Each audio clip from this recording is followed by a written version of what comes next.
Right, still the best call is the one here. You can't beat the mouth for a variety of calls. Not everybody can call and use the mouth, and sometimes it starts to go dry, so what do you turn to? Good old steel widgeon whistle, misused, stays in your pocket, throw it in the front of the truck, can't squash it. When used, blow to start with for obvious reasons. You see the dust come out of that one. Blowing hard makes quite a good strong whistle. Be heard at a long distance, but still if you get a fox coming in, don't be afraid to change over to another call and give it a little mouth squeak to tease it in. On the stand one day talking, and somebody said, what's the difference between this one and this one, which is the wham? And I said, well, being facetious, about £10. And somebody on the other side said, no, he said, I reckon this one will earn me 30 foxes a year more than this one. He said it's definitely a better call. Designed and originally built by a gamekeeper called Payne, and he spent some while trying to get the design, but not only the design, the pitch of the call just right. And 9 out of 10 foxes that expressed a preference preferred this one. The brass call, so you have to be careful with it. You'll soon dent it, and if you dent it, it's nowhere near as effective, so hang it round your neck, but it does come with a lanyard.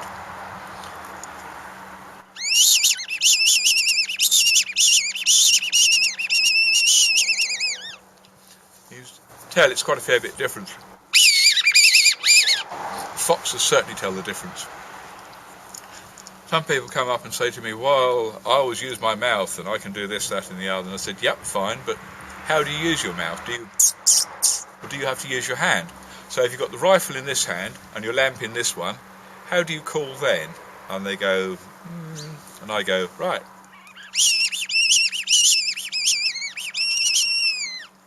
And if it's round my neck, it just hangs there if I let it go. That's the beauty of that call, it's more versatile. Trouble with all calls is a lot of them foxes have heard before, so you've got to ring the changes. And if you're going to do that, get something that's entirely different, perhaps louder, and hopefully something they haven't heard before, and sometimes curiosity value will bring them in. This is a Faulhaber hair call, Harsenclage.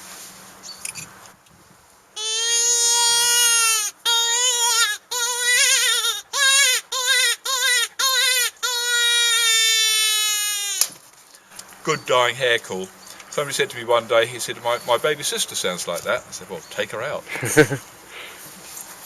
Of all the different calls of the electronic variety, and I've tried quite a few, they're gradually improving. Most of them are actually Italian, because they're calling little birds with these things and twittery things.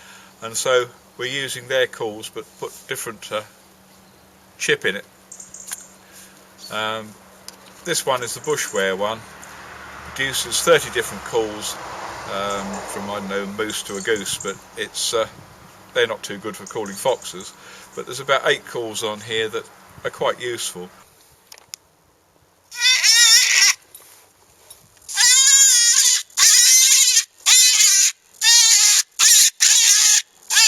Your batteries are done.